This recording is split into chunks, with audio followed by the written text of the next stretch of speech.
All right, and we are live. How's it going, Mets and overall baseball fans? Welcome back for the latest edition of the Queen's Corner podcast.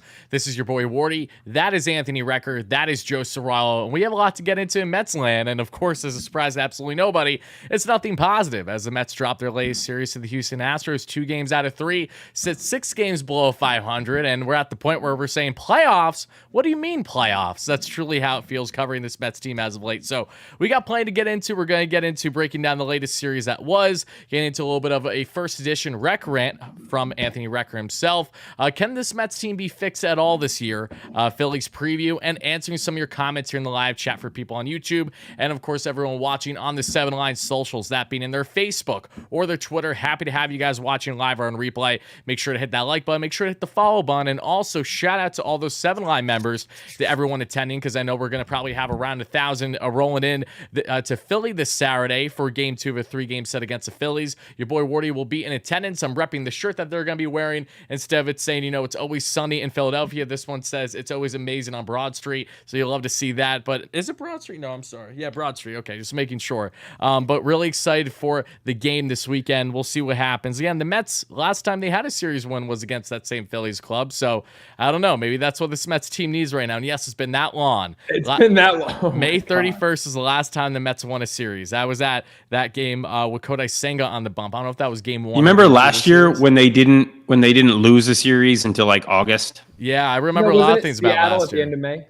Wasn't that the first series that they lost, the 3-gamer with Seattle late May? I was being a little bit sarcastic, but I don't know. I mean, I could be wrong, but it was a long time. Yeah, it was a lot. There's a lot of differences between last year's club and this year's clubs, and I've got a lot of numbers to throw out there, to say the least. But guys, we have a lot to get into, and again, shout out to everyone that is attending the 7 Line Ag this weekend in Philly. Excited to see you guys there. But aside from that, Reck, Joe, how you guys doing tonight?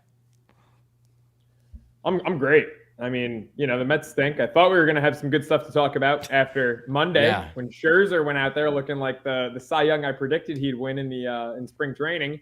Last 2 days, not so much. And it's like Groundhog Day with this team, 4-13 in their last 17.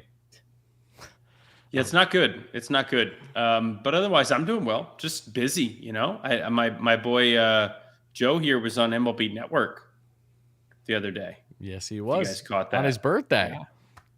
Yeah. Look at you guys doing the bragging for me. Hey, that's the one. I figure I might as well. Right now. If I don't say it, you're gonna. So I just wanted to beat you to it. I actually wasn't. I actually, very shockingly, wasn't gonna say anything. But thank you for throwing that out there, Reck. Yeah, that's just my raw thoughts on it. Fuck you. Time to drink. Are we allowed to curse on it? I don't think we're supposed to be cursing on here. That's not. What not are you allowed, talking about? right? What do you think this is? I'm PG? joking. Would you calm down, T? Oh my goodness. Oh my language. God. Popped up. The Mets language, young we man. don't know how to act all of a sudden. Well, I mean, do we want to talk about the Mets, or do we just want to bullshit for like 30 minutes and then call it a night? I think the fans would probably appreciate that. Exactly. Yeah. I have had about 7 or 8 different espresso martinis from different restaurants in just the last 3 days alone. Ooh. Is that degenerate territory yet? Just like I could go for just an espresso. Like I don't even need the martini part. But what I just need caffeine.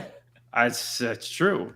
I'm assuming for an espresso martini, because I've had them before. I don't even know. Normally when I go like just a straight up martini, I do gin. I like a gin martini. Ooh, now I don't know. I'm assuming they make espresso martinis with vodka because gin and espresso would not go well. But like when they've got just that nice broth on top, and that's what I specialize in. Yeah, it's fantastic. I bet you do. I bet you do. Yeah, I specialize. It leaves a great taste in your mouth. Yeah.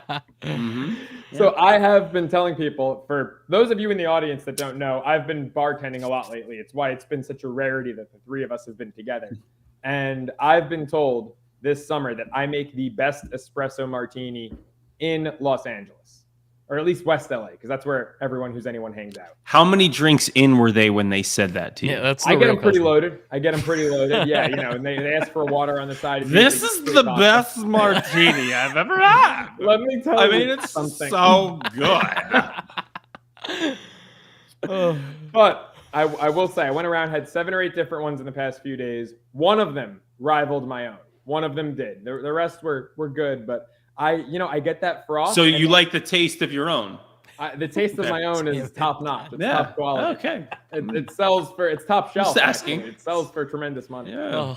But what I've Very been doing creamy. lately, This and it is really so helps- therapeutic with how this team's performing right now. Thank you. That's it all really I can helps say. What we're women doing walk here, into the guys. bar is when I do the We're here to froth make on people top. laugh.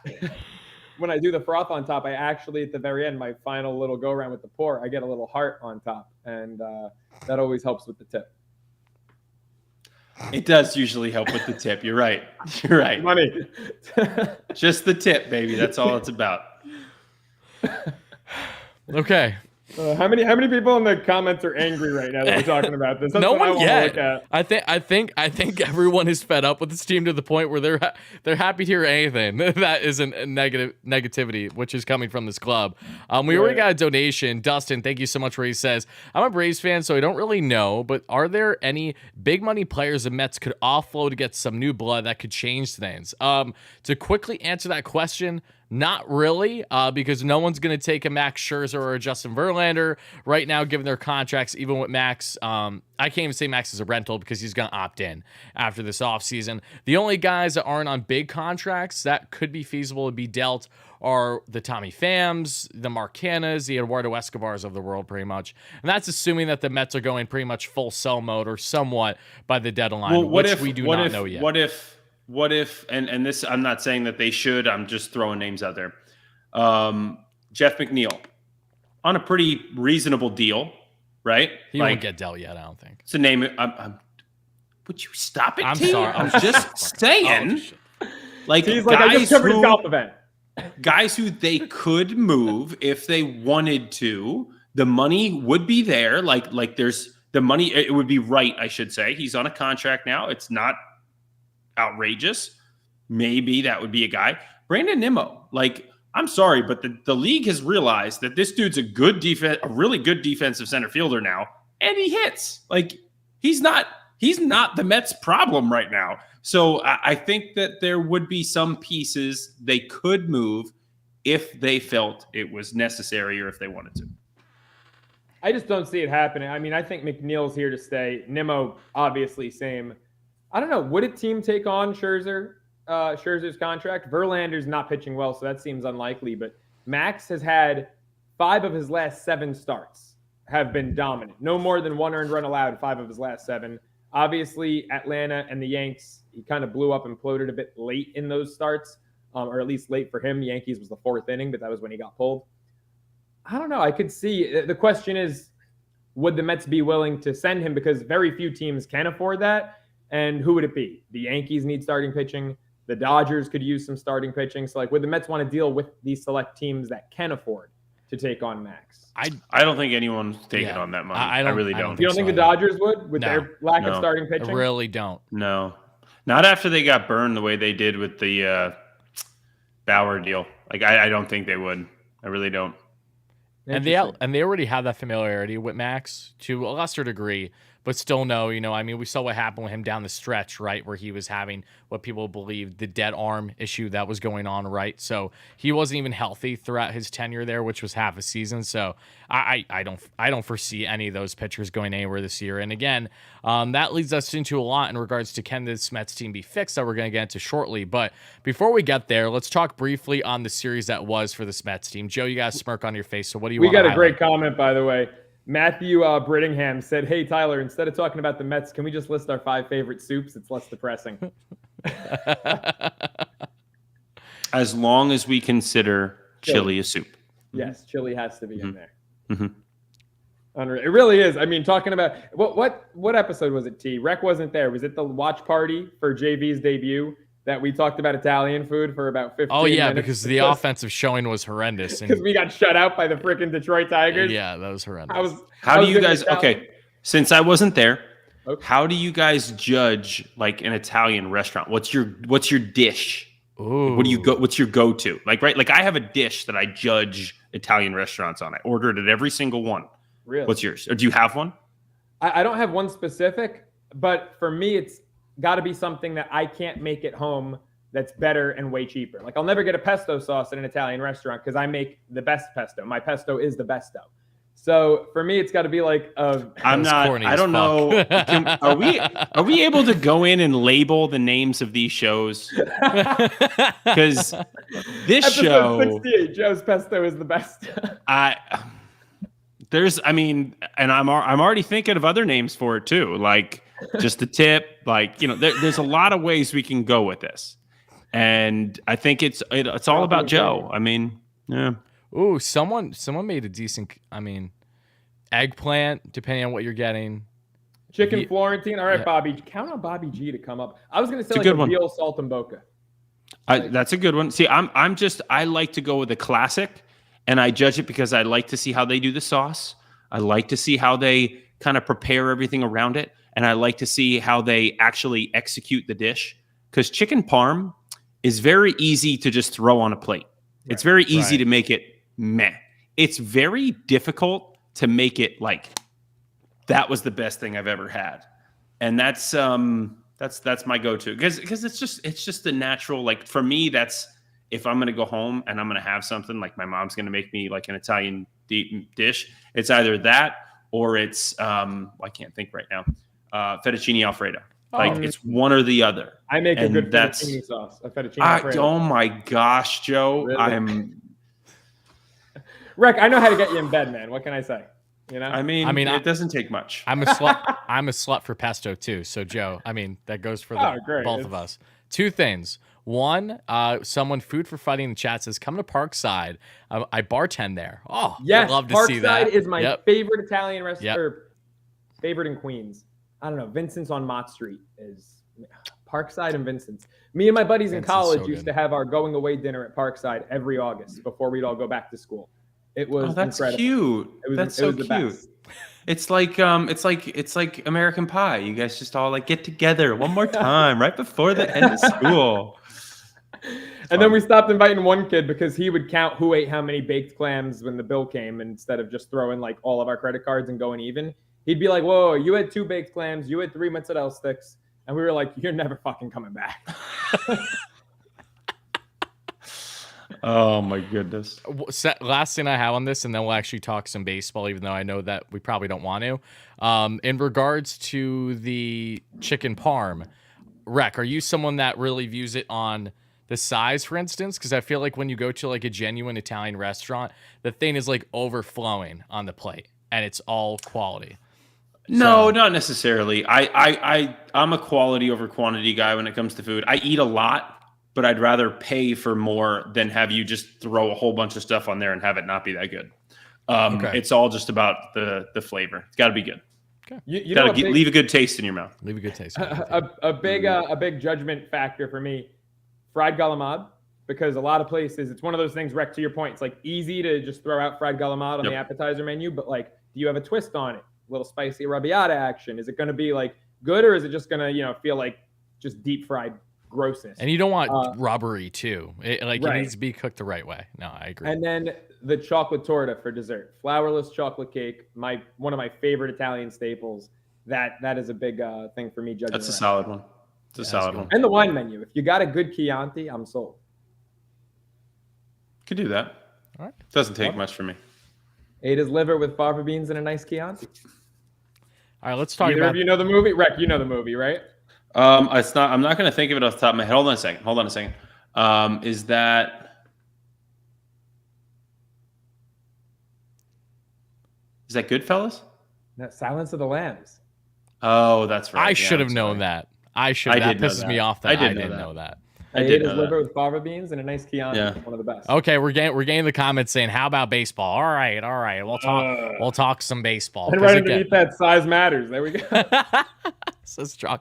All right, let's talk about the shit show that is this Metropolitan Club right now. Because in all seriousness, things keep going from bad to worse, and we're at a point right now where there are many people out there that truly do believe that this season is already done for. It's gone. We should already start to focus on next year, and really want to hear your thoughts about that. But before we get there, let's talk about again the series that was against the Astros as the Mets dropped 2 out of 3.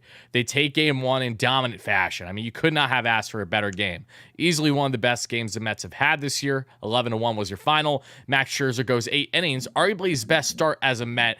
8 strikeouts. If you took the over on Ks, you're coming out like a beauty, and only allowed and 1 earned run. So Joe, of course, in your MLB Network, MLB TV debut, Better's Eye, you picked Max Scherzer for the under. They're at only 2.5 or under on the earned runs, and you hit, and that was a beautiful pick by you. And yeah, Max absolutely shoved. The slider was phenomenal, which is something that has not been the case in his previous starts whatsoever, especially when he not only got shelled by the Yanks, but of course struggled then in the second half of his start against the Braves. So there were continued struggles there with his slider, and he rectified that big time in that start against the Astros. And the offense was early and often. If I'm not mistaken, the Mets had a 5-run third against Hunter Brown, who's been looking really good.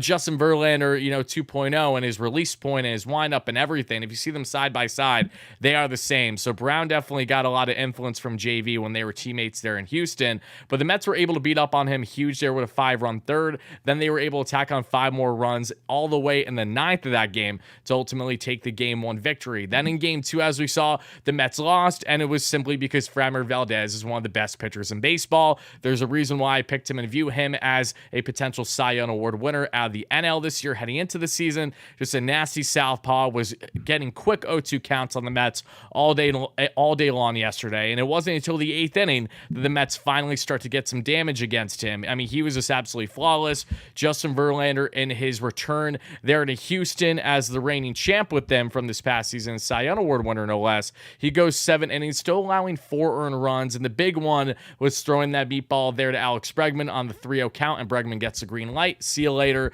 and that makes it a 3-0 ball game at that point earlier on. And aside from that, JV did not have a horrendous start by any stretch, but again, another start where you're expecting more from your $43 million man. He just was not able to give you even 3 earned runs or less, and he has yet to give the Mets 2 quality outings back-to-back in regards to, he's going to give you a 1 earned run outing, then he's going to give you a 4 earned run outing, 1 earned run, 6 earned run. There's been nothing in unison. There's been nothing consistent, nothing back-to-back the way that we at least have seen from Max Scherzer so far this year. So that's a continued problem, and the home run ball has been the demise of this club. The Mets will go nowhere this year if they cannot keep the ball in the park, which they have continued to struggle to do so. Then as we get to Game 3, which was today, a 3.5-hour game, it felt like a normal baseball game, but not in a good way. I mean, it was walks galore, 16 walks, if I'm not mistaken, from what Buck said today. I mean, Tyler McGill couldn't even go 3 innings for you. He's walking everyone and their mother. I mean, Christian Javier, who, again, a very, very strong pitcher, absolutely horrendous from the jump for the Astros today. The Mets had bases loaded, no out, couldn't convert. Alonso somehow gets doubled up on an infield dribbler. Again, they get the out at home, and then he's out because he's out of the baseline. They're running to first somehow. Why? Because it's the Mets. That's why. They managed not to convert there in the first. They would tack on a couple runs not long after. And again, the Mets had offense today, led by guys like Daniel Vogelbach, which you have to give massive credit to. Vogelbach, since being benched for the couple of days to kind of get that mental break, and now that Vientos was sent back down, Vogelbach looks really locked in right now, and I'm happy to see that. If you're going to be on the team, if you're going to be starting, I want you to have production. That's certainly what he is doing by driving in multiple runs for the Mets today, but they still ended up faltering by a final score of 10-8 because they didn't have a starter that couldn't even go 3 innings for them. The bullpen got rocked. Dominic Leone gave up not 1 but 2 multi-run home runs. Again, the ball's continuing to fly out of the park. It's a shit show, and now the Mets again have lost 7 games this season when scoring at least 7 runs. Last season, they only lost 2 games in which they scored at least 7 runs. The Mets, when scoring 5 earned runs or more this season, have a record of 20-15. If you're wondering what their record was last season, just for comparison's sake, when scoring 5 or more earned runs, 76-5. Quite the difference. Quite the difference. The Mets already have 40 losses. Number was 4 last year, right? Wasn't the magic number score 4 runs? And yes, their score 4, and 91? They are cruising. They were dominant whenever that happened. Also, how about, and this just shows you where the team's at, last year, and I noticed this because I missed the first 2 innings of today's game, and I looked at the box score after 1 because you guys were blowing up the group chat, and I see Christian Javier, 27 pitches. Last year, when the Mets got a starter 25 or more pitches in the first inning, which they did often, it was almost a guaranteed win. Right. And it's just a whole different ball team. They're scoring 7-8 runs and losing. They're getting starters out early. They're still finding ways to lose. The bullpen's atrocious. Obviously, no Drew Smith right now, but even when he was in there, there's just no depth in that bullpen. It's just atrocious. It's just bad baseball to watch. They don't score. They get great pitching. They'll lose a game. What was it, like 1-0? Like when JV went against Toronto. Then they score 8 runs, they lose 10-8. They just find a new way to lose every day. When things are bad, they're just freaking awful. Yeah, I mean, you hit the nail on the head there. And just to show you just how polar opposite this team is again from last year. And the only reason why we're doing comparison is because it's almost like the Mets had high expectations heading into this season. Unlike last year. Last year, you expected the Mets to just make playoffs. We didn't expect them to win 100 regular season games. So they exceeded that regular season expectation, even though they fell short and had a sour taste in all of our mouths. Not a sweet one, unfortunately. But this year, however, I mean, they're already at 40 losses. They didn't hit the 40-loss plateau until August 12th last year. So pretty much a 2-month difference. It's insane how polar opposite these two clubs are when there's a lot of things that are the same. But again, the pitching is the pitching. And this club, quite literally, will get nowhere. They do not have it. To see the Mets drop another game where they scored at least 7 runs, the same way that they dropped their series finale to the Cardinals of all teams, 8-7. Thank you, Ottavino, to hanging that one, of course, to Arenado. And that was Buck's fault. I will say that because Ottavino should not have been facing that part of the order. Should have been reversed. If you guys remember, Robertson faced 8, 9, and 1 hitters for the 8th inning when Robertson should have been out there for the 9th. Ottavino should have came in and faced the 8, 9, and 1. It was reversed, and I certainly blame that decision on Buck personally, and not to blame it on everything, but that was ridiculous. But fast forwarding now to this, Reck, what's your thoughts about this series dropping another one? Again, the Mets have now lost every series since they swept the Phillies back on May 31st. Oh, baby. It's the raw Reck Rant. Yeah. Should we dive right into the Reck Rant? Should we do it? Is that not That's what this is, right? All right, like, let's dive into it. Are we 21 minutes into the show and still on the first bar? I mean, we got to hit the subject. Yeah. I mean, that's what happens when we're talking about pesto, you know, your favorite Italian meals. What are you going to do? I'm going to make this quick. Because I'm going to go over kind of like the last 2 series and then everything else, but it's all just going to be one thing. This team right now is defeated. They look defeated. They play defeated. Even when they score runs, their pitchers go out there, and I would actually like to know this stat. How often does this Mets staff give up a lead or give up runs immediately following their offense scoring runs? Yeah. Because it seems like it's every time. That is the worst recipe for winning. The opposite of what you need to do. We always talked about putting up an X or having that, the strong inning right after your offense goes out and scores you run, get them right back in the dugout, get them scoring.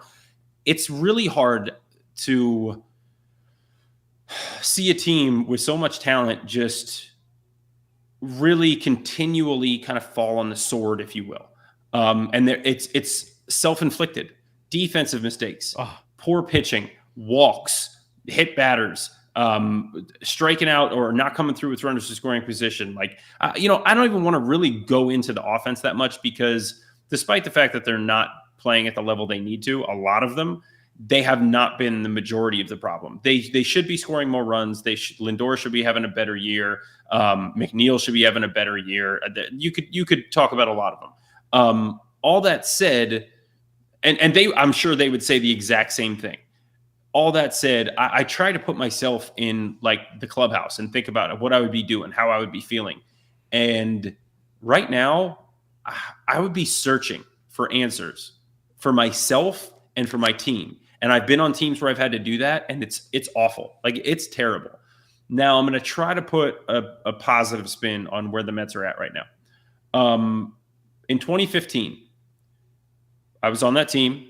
We went through a stretch like this, like where we were bad. What did we start out the year that year? What did we start out the year that year? Like 13-2 or something really. We were like 13-2, 13-3, something like that. You swept the homestand to start because I was working for them. It was my first year, and I remember the first homestand going undefeated. Yeah, we got off to a fantastic start.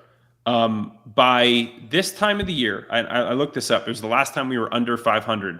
It was at, I guess that'd be 75 games. The Mets are currently at 74 games. We were 37-38. If the Mets win their next game, they'll be at 35-40. So they'll be 2 games back of where we were in 15. 2 games. All I'm trying to say is the sky may feel like it's falling. It may feel like the season is over. But obviously, look, the division was in a different place that year. We were able to take that division because nobody took advantage of, it wasn't a great division, Nationals, right? Like the Nationals were okay, right? Like they were okay. That was it. Otherwise, there was no other competition within the division. The Phillies weren't good. The Braves weren't good. The Marlins weren't good. So it was really just us, the Nationals. That said, you have 6 teams in the playoffs now. And all you have to do is get that wild card berth. If you want a shot, look what happened last year. Phillies and Padres end up in the NLCS, both wild card teams, right? Like, you don't have to win your division in order to get ahead and do something in the playoffs. And that's what this is all about. Like, we're not hanging division banners, right? Like, we're trying to hang a World Series banner. I think every Mets fan would say that, right? So to me, I know this team has a lot of holes, and I know it doesn't look good. We had pitching in 15. Like, at no point during the season did we not pitch well, right? Like, defense let us down, and offensively we weren't very good. It was the bats that were the problem. I mean, when we were under 500, no offense, I know offensively, you guys but Eric Campbell and John Mayberry were hitting 4th and 5th. I was terrible that year. Like, I got sent down. I wasn't even up at this point in the year because I was awful. And there was a lot of that to go around. John Mayberry hitting cleanup. But Mayberry's my boy. I like him. Anyway, what I'm trying to say is, like, we're not at that point right now where we have to, like, completely panic. That said, I would say that I'm at like a 7 or an 8 if I'm talking about myself. Like, I'm at the point now where it's like, okay, if you don't start winning games quickly, you're done. And because the way the season's set up now, with All-Star breaks coming soon, right after that, it's trade deadline. Like, as soon as the All-Star break ends, which is in less than a month, it ends in less than a month, we are trade deadline. Boom, let's go, right? Like, the season's, we're at that point of the season, and this team can't have so many holes that they can't fill them. We knew that year it was, okay, couple of pieces in the bullpen. Addison Reed was fantastic. Tyler Clippard. Addison. Addison Reed was fantastic. We made the right moves there. Just a few pieces. And then it was, okay, we kind of have to revamp the lineup. We need depth. We need bench players. We need everything. So we brought in a bunch of guys who, I mean, Cespedes lived for the moment. We needed a guy like that because we didn't have David at the time. He was hurt still. He came back shortly after, and then, he was a part of that run that we went on. But we needed Cespedes. We needed Uribe and Johnson. They were awesome. Like, so we made all the right moves. Right now, when I look at this team, I couldn't really, like, find you like, oh, go get these 3 guys and you'll be way better, especially because those 3 guys right now, if you're thinking about it, would be like the best players on the market. They're not going to be able to do that. It's not going to happen. So it has to be like those pieces that you can just find that make sense and that complement what you have. So they need their stars to start playing better. They need Pete got hit in the hand, but even before that, he's hitting home runs, but that's all he's doing right now, right? Like, what I saw from Pete the last couple of years was a complete hitter who used all parts of the field in situations, especially RBI situations. Lindor needs to step up, needs to get on base more. I'm not saying he needs to have a higher average. He needs to get on base more, period, if he's going to be towards the top of this order. Nimmo's doing a good job. His OPS has come down. He hasn't shown as much pop. Strikeouts somehow, which is crazy. Yes, he's been up and down. He needs to be more consistent. Yes, he leads the Mets. I thought Frankie did. That's surprising. I thought Lindor led the team in strikeouts. Nope. Marte, like, he's on like a kind of a nice run right now, but he still hasn't been good enough at all. Canna's been good. Fam's been very good. Canna's been fantastic. Some of the role players have been some of the best players on this team. Bogey's probably their best hitter right now. Him and Fam, right? Series. Like, we love to wreck on the DHs, and they're probably the best 2 hitters right now as we speak in this series or in the last couple series. Like, they've been their best hitters. Alvarez obviously, like, came up. He's been great. Even though he's going through a little bit of a funk right now, you can't say anything about that. He's young. Beatty has really cooled off. Beatty's been really bad, to be honest with you, since he came up. He's been bad lately. He had a good series. What? Yes, stop it. No, Beatty's been bad. He's been bad. He had a good series. No. Okay. Outside of that, look, but that's all I'm trying to say is this team just needs a lot. So they need the guys that they expected to play well. And I'm just talking about the few stars. So Lindor, Pete, Verlander, Scherzer, Robertson, who for the most part has been great. Ottavino, like, I don't like him, but they need him to pitch better. They just need those guys to be better. They need them to be a lot better if they're even going to consider going for this thing. And if they can start playing better, get this record turned around a little bit, get 500, a little over 500, they have an opportunity to go on a run. Positive spin. Done. I love it. And Wardy, just really quick before you get into it, I will say this. 2019 Nationals, 2021 Braves were both, now I know the Mets are what, 5 or 6 games under 500 right now? 6. 6 games under right now. Both of those teams were 2 games under 500 on June 22nd in their respective years. So difference between 2 and 6, but both of those World Series champs were under 500. And very similar to the 15 team I'm talking about right at this time of year. So it all lines up. Like, it's not the end of the world, over. But you have to start playing better now. It has to happen. There's no more time to wait. It's not too early anymore. You got to start playing better now, period. This is going to lead us into our next topic on if the Mets can be fixed, because I have a lot of things to say on that front. But the final thing I'll leave here in regards to everything you were saying, Reck, is there is one thing that has really stood out to me this season on the offensive note. And don't get me wrong, pitching is far and away the biggest problem for this club. But we should still highlight at the end of the day the holes when they have had those offensive issues on the consistency with getting on base. And one thing that's really stood out to me, and you guys let me know if you feel different, is this Mets team has no shift to deal with now pretty much. And they have not taken advantage at all. If anything, they've let it get to their heads. Specifically, Alonso and McNeil. Start with Alonso, right? Pete has really been that pull hitter that we've seen this year, has struggled to spread the field far more than what we saw last year. What made Alonso so great last year, and why, in my opinion, it was his best overall season, was because of the fact that, yes, he was hitting the bombs out of the park per usual, but he really was able to even just poke them oppo on a consistent, almost daily basis. We were getting that from him, and that was great to see. And with McNeil, Jeff always claimed himself as a pull hitter. As much as I love Jeff, and again, appreciate being at his charity event that was so sick, the reality is that he can't spread the field at all right now. He has been so pull happy that he has struggled to even find those gaps there by first base. He just cannot get them. He's first pitch swinging. I mean, let's not forget today. Sadly, I looked at my dad when it was still bases loaded, 2 outs in the top of the first. The Mets were trying to convert. I looked at my dad as McNeil came up. I'm like, he's going to first pitch swing. It's going to end the inning. First pitch swing, infield pop up to third base that end the inning. And that pop-up, by the way, to me, he's been doing a lot of little weak, lazy pop-ups, foul outs, infield. And to me, that's just his timing's off, right, Reck? Completely. I mean, correct me, but to me, it's like those pop-ups, that weak contact, that's not what we're accustomed to seeing from Jeff. He's usually a long drive hitter. Not at all. Well, and I'm going to go down this path for you guys because, Wardy, you're bringing it up. Last year, as a team, they had an identity. I've talked about them not having an identity on this team this year already. But they had an identity as an offense. It was, we're going to take advantage of you. If you give us something, if you give us a glimmer of a hole, we're going to shoot it that way. We're not going to be selfish. We're not going to try to hit home runs. We're going to take advantage of you. You shift us, boom, we're going to hit the ball the other way. Done deal, base hit. And we're just going to keep rounding the bases on you. Without that opportunity now this year, it's almost like they went into the season trying to have the same mindset. And they didn't realize, which is poor on, I would say, probably from a mental perspective, like just not being prepared for what's coming at you. There's no shift. No one's giving you anything. You have to earn it now. I would actually tell this team and Jeff, because Jeff is a very good pull hitter. I agree with Jeff. He is a pull hitter.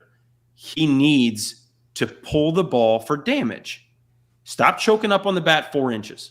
Stop trying to slap stuff around, because you know what? The holes aren't there. And when you try to slap a ball with 4 infielders placed where they're originally designed to be in baseball, you make outs. Like, that's literally the analytical. We've come up with that. It's obvious. When you hit the ball on the ground, you make outs. When you hit the ball in the air, you get hits. There's more space out there. You can find hits. Try to do damage. Try to do something. Don't go up there and try to be the hitter you were last year.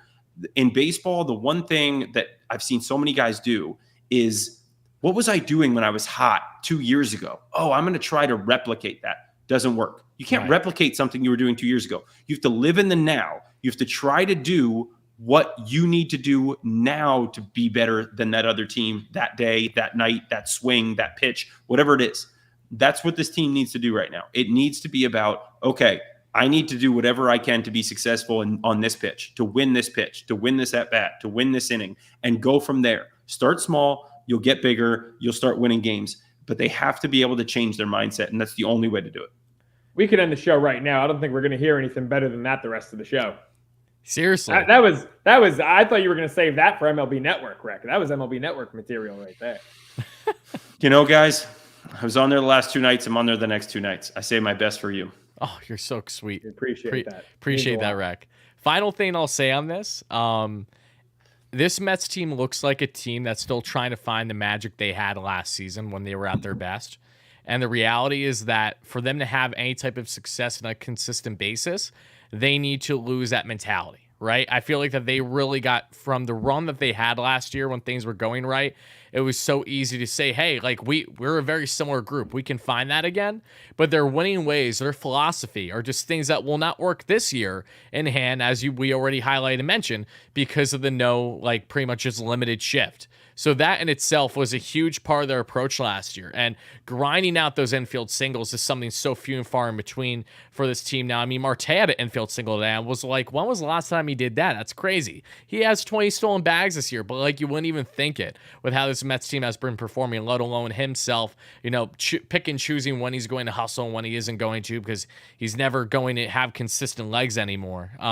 There's just a lot of things that we've noticed in comparison to last year that just aren't nearly the same. And if this team wants to go anywhere or has intentions of going anywhere this year, they need to make sure that they don't have the mindset of doing those comparisons the way that us fans have, because of the expectations they had heading into the year. But now let's get into the next topic, which is pretty much, can the Mets be fixed? And before we do, I do want to address a donation quick from It's Your Boy. Thank you so much for a $20 donation. He says, Joe is a man to get some good cream and pesto. Y'all heard it from the source. Not a Mets fan. Enjoy the channel, Wardy. 3 moves y'all would want to revive the team. Also, 3 things surprising you about the season non-Mets. Ooh, I mean, that's a lot there. I appreciate the donation. It's Your Boy. You're not wrong. Want to go one each really quick around the horn? Yeah, let's do one each. So let's start with 3 moves we would want to revive the team.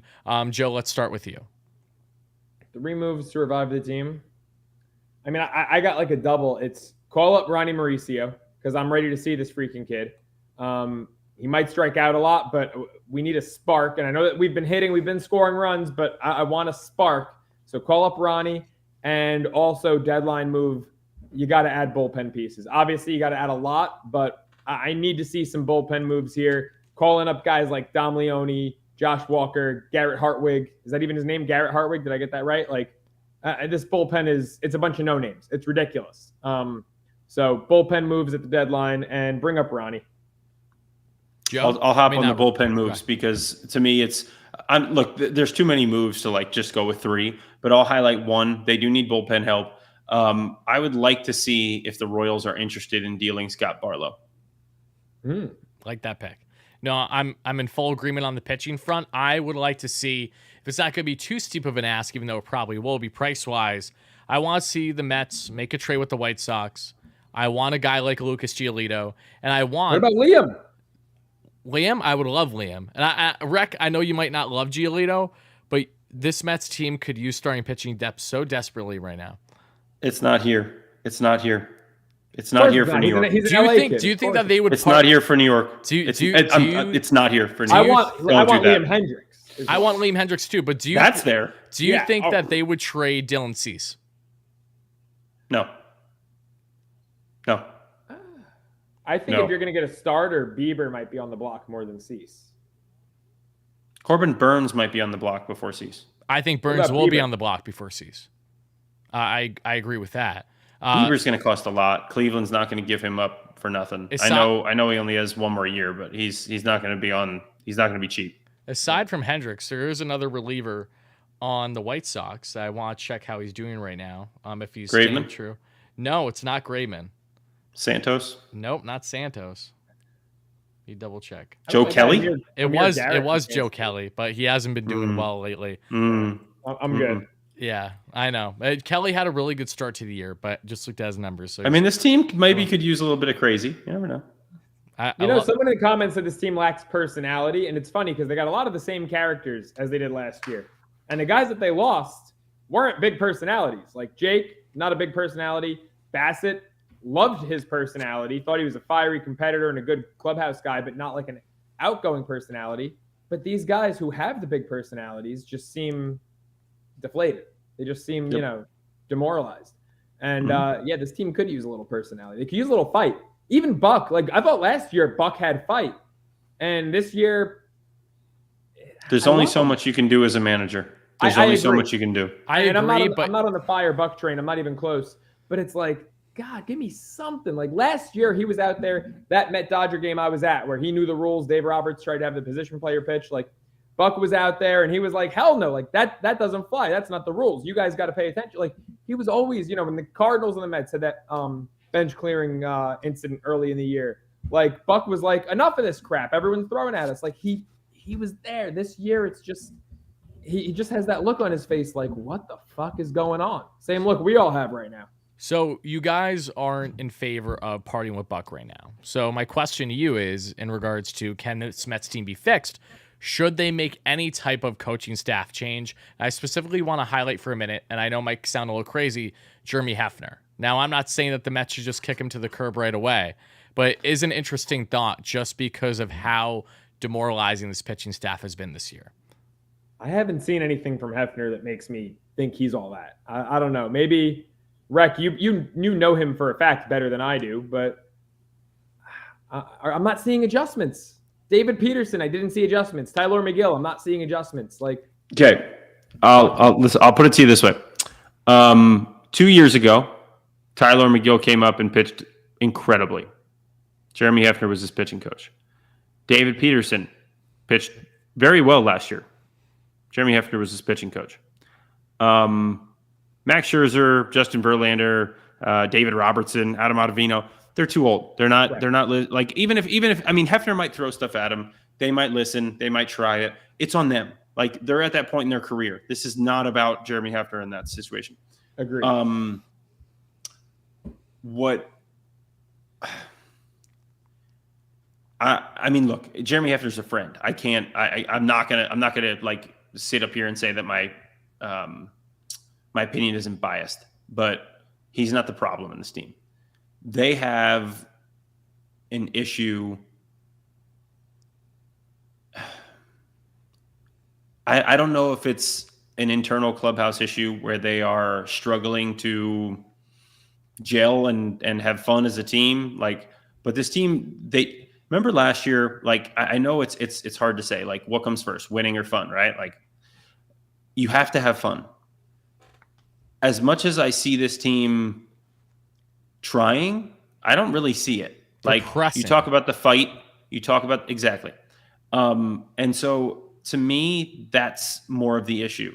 And when you start talking about from a pitching perspective and the lack of performance, look, Scherzer was a question mark for me before the season started. Most people didn't have him as a question mark. I thought he was a question mark. He's pitched much better lately.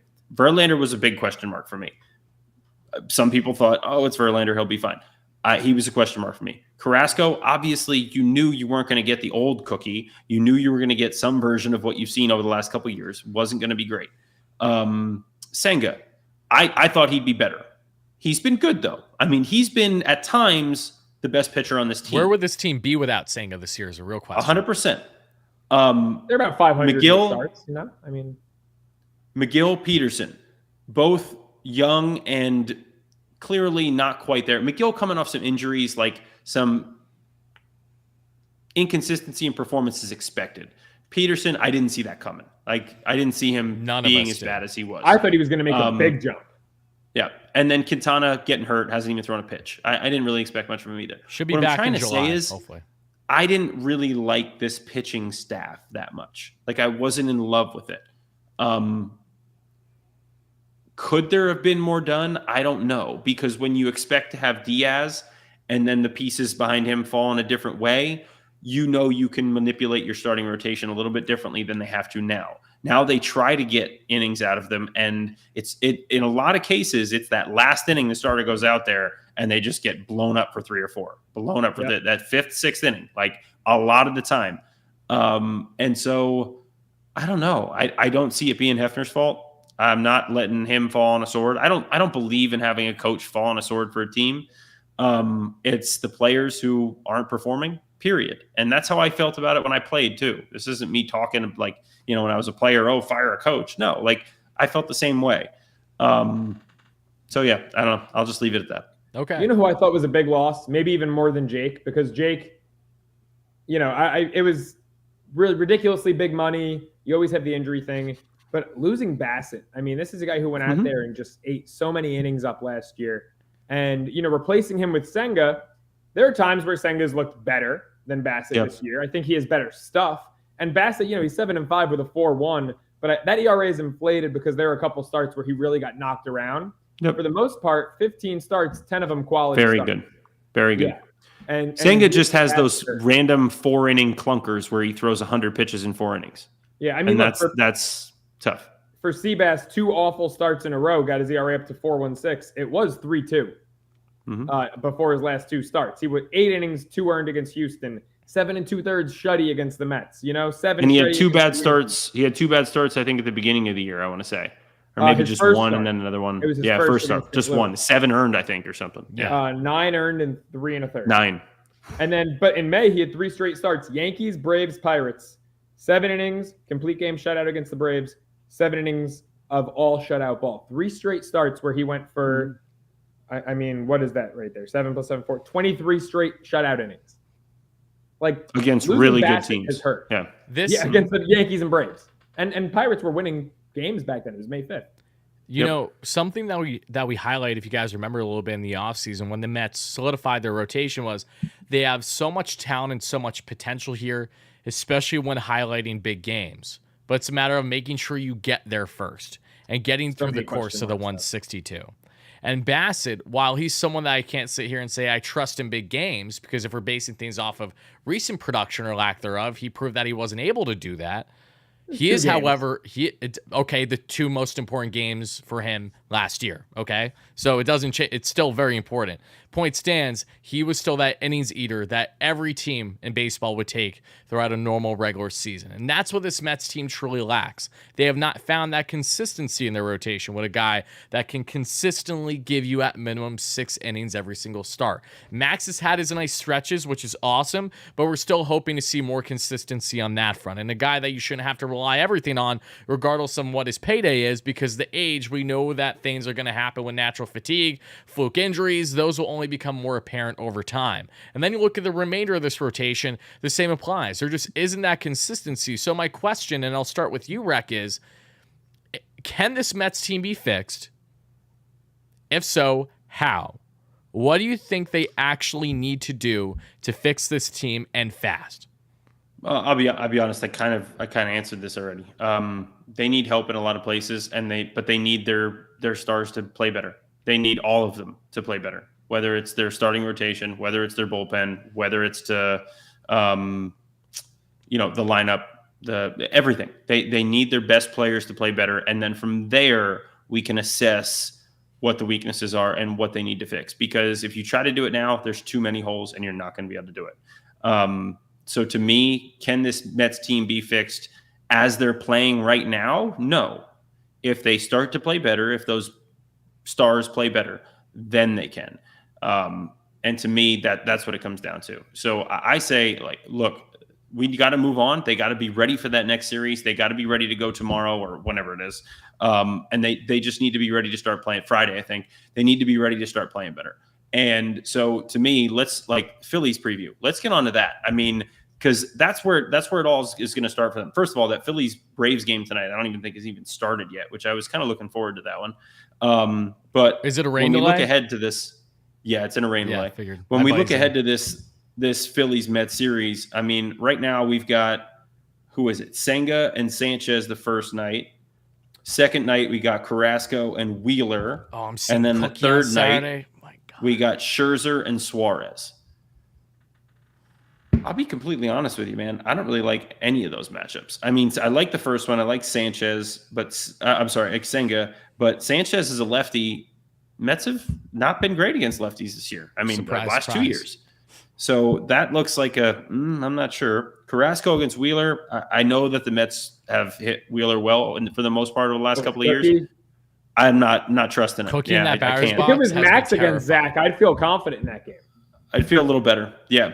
I mean, you know me. I like Wheeler. So, and then the last day, Scherzer, look, he's been great, but again, it's another lefty, and it's Suarez, and Suarez is like, I don't know. He's got some decent stuff. That one makes me kind of wonder too. Last time Suarez pitched against the Mets, not to cut you off, Reck, that was against Senga in their previous series, and Suarez was brilliant. That was like his first true. I remember that. Yep. Fairly dominant. They both went start of 7 the or season. something, didn't they? Yeah. Yep. Mets won that game, what, like 2-1? Yeah, 2-1. something like Senga pitched to beauty. You were there, right, Wardy? Yep. Yeah. No, for me, can the Mets be fixed? It goes hand in hand with this series.